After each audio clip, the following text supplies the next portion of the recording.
Please note, the following story contains graphic and potentially triggering content. Viewer discretion is advised.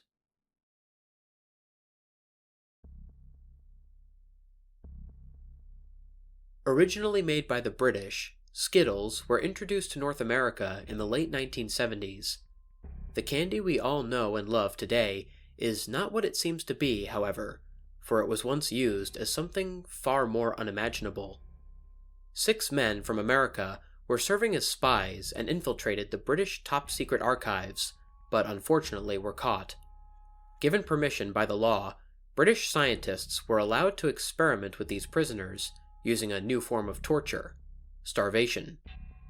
The scientists placed 5 different colored flat spheres, barely the size of an American dime, on a small, gray observation room table.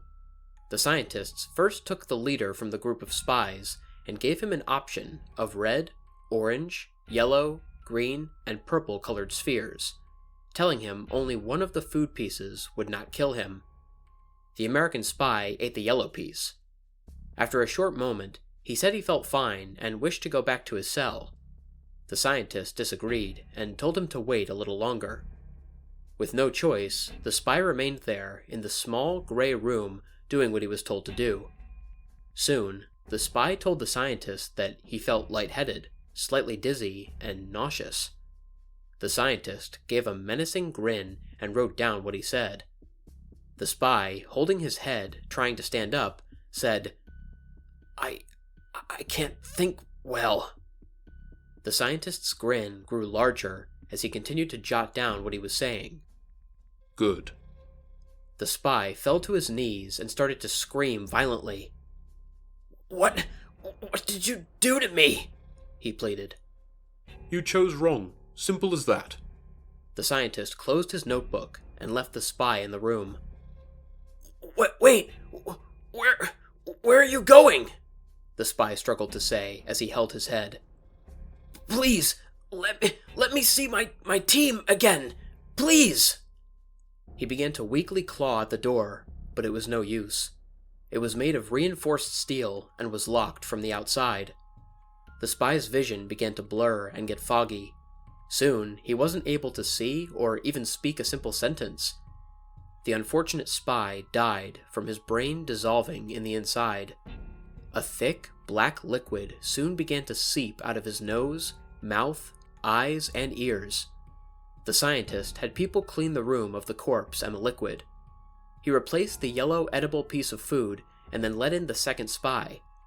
He told the same thing to him as he had told the last one.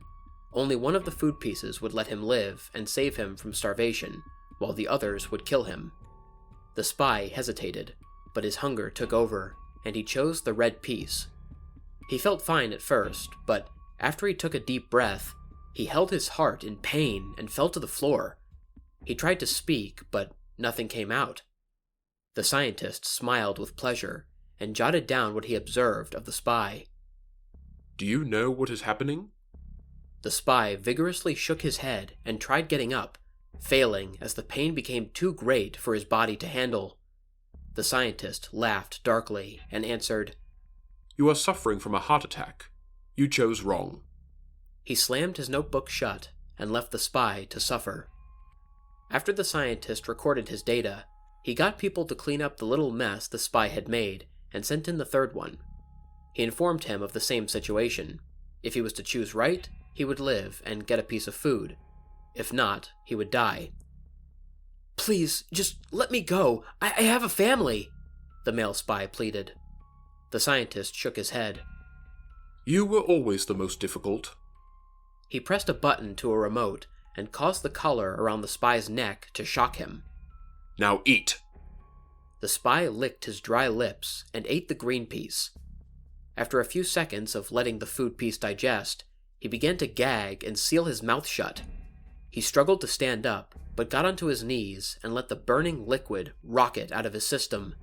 Vomit soon pooled around him as the thick liquid continually exited his system. The scientist chuckled and wrote down more notes in his notebook. "Sadly, you chose wrong as well." He stared down at the poor spy, still trying to hold back the repeating vomit. Soon, the acid will melt through your esophagus and your skin, making it near impossible for you to gain a single breath. He closed his notebook and sat there, watching the poor spy suffer.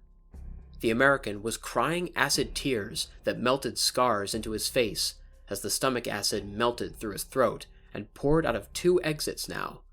The spy held his stomach in desperate pain, as if that would stop it from happening. His skin turned pale and sweaty as he collapsed into his pool of vomit and died from suffocation and nutrition loss. The mess was ordered clean by the scientist, and the missing piece was replaced for the next victim. This one was young, looking like he just joined and was obviously a young adult, probably in his early 20s. He was timid, afraid of what was soon to come. If you choose right from the 5 pieces of food that lay in front of you, you will live. If not, you die. Understand? The scientist informed.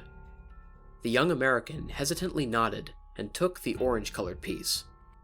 After a minute of letting the food take effect, the spy's skin soon turned dry and red. He began to itch and shiver with a cold sweat. He soon gagged and choked on his blood and held his sides as he fell to the floor. "What's happening?" the young male spy rasped. The scientist quickly wrote down what he was observing with displeasure. I was hoping for only your inner organs to fail, but it looks like the food also took effect of your skin. As we all know, the skin is the largest organ on the human body. I should have seen it coming. He pushed up his reading glasses and sat down. Your organs are failing, and you should die any minute now. The young American looked up at the scientist in horror and tried standing, but his ligaments wouldn't listen to him as he stumbled to the ground and held his head. He grunted and tried breathing in the dry air. To the scientist's expectation, his lungs had now failed him, and soon his heart would too. With the young American dead now, and the scientist changing a few formulas in his chart, the corpse was cleaned and the food tablet replaced. The 5th spy was brought in. He was a husky spy, probably built more for combat than just spying. The scientist was pleased, and hoped for the spy to choose the last untasted food tablet on the table. I will make this simple for you, the scientist announced from his observation spot. All of your friends chose the wrong food tablet placed in front of you. They have chosen red, orange, yellow, and green. All of them have died a terrible death. But if you choose correctly, you will live. For a scientist, you sure are an idiot, the spy informed him. The only other one that you didn't call out was the purple one, so I'll eat that one. The scientist clicked his pen and waited for the spy to eat, highly interested in what would happen with the husky spy. The spy ate the purple food tablet with pride, happy to be picked near last. But he soon regretted it. He spit onto the floor to see that his saliva was dark red, and his lower stomach felt like it was on fire as he propped himself up against the wall. He soon got blood all around him and onto the wall. The scientist smiled with glee and jotted down the effects. This will be highly useful for hospital deaths in your country. You chose wrong. He left the spy to suffer and concluded how to counteract the food tablet's effects. The mess was cleaned and the last spy was sent in. There was a giant scar on his neck, making it seem like he couldn't talk, having his larynx taken out for medical reasons, he assumed. The scientist was unhappy. He liked hearing his victims suffer.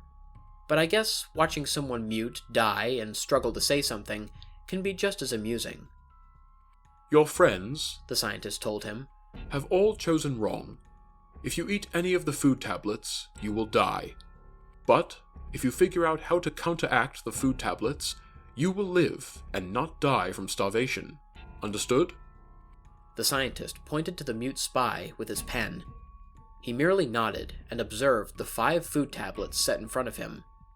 Within an instant, he ate all the food tablets at once and awaited for the scientist to speak once more. The scientist was baffled at first and closed his notebook without writing down anything. You chose right. You may go back to your cell. The reinforced steel door opened and awaited for the spy to leave, but the spy shook his head and stood up.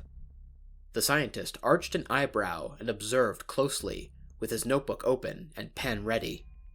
The spy looked up at the observing scientist and spoke in a gruff tone. I will not be controlled. With that, he hastily went to the closest wall and rammed his head as hard as he could into the concrete, leaving a giant concave area in his brain and skull. The scientist clicked his tongue and shook his head.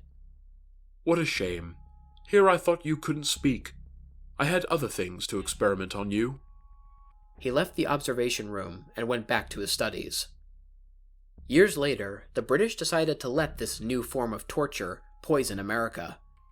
What you know as Skittles today was used as a form of starvation torture back in the 1970s. So think about that the next time you eat a normal bag of Skittles, and make sure to eat the whole bag. Have a nice day.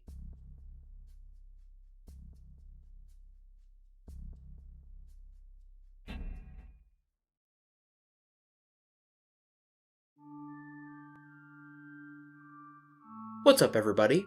Lone Wolf here. I hope you guys enjoyed listening to tonight's video. In case anyone is interested, all of the various elements used in this video, including pictures, music, sound effects, and stories, will be linked in the description below. Anyways, if you guys enjoyed the video, please feel free to like, share, and subscribe if you haven't already. Also, click the bell for notifications so you don't miss a new video. If anybody has any personal stories or story recommendations for me, or any advice to help improve the channel, there will be links to all of my social media platforms in the description. I'm mostly active on Twitter and on Instagram, but I also have an email, a Discord server, and a TikTok account that you can message me on as well. Until next time, stay spooky. And remember, the hunt begins when the moon is full.